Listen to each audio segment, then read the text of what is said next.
They say the first thing to disappear was the paper.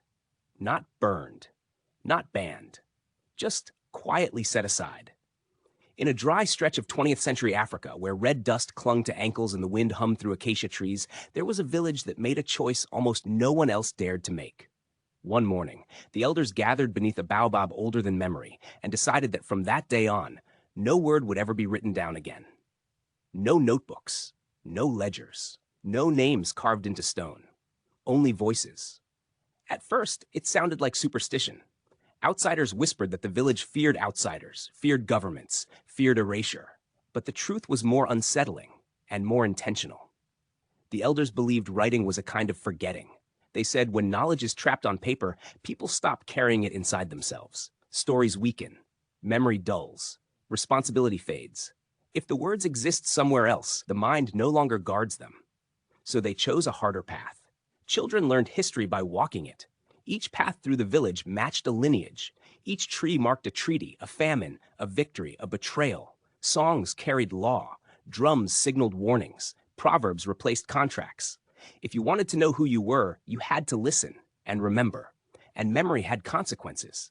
If a child forgot a story, the entire community felt it.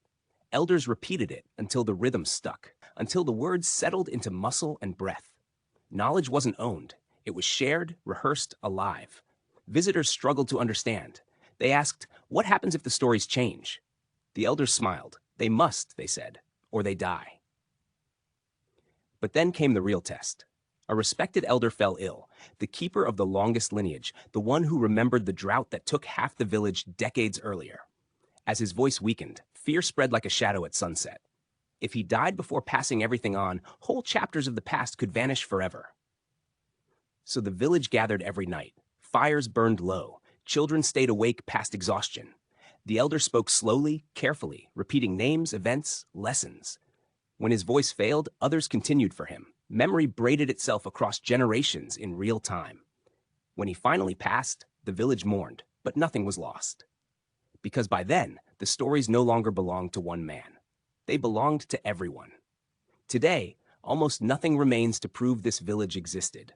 No archives, no official records, no written proof at all, except this idea that knowledge survives best when it is loved enough to be remembered, and that sometimes the most radical act of preservation is refusing to write anything down.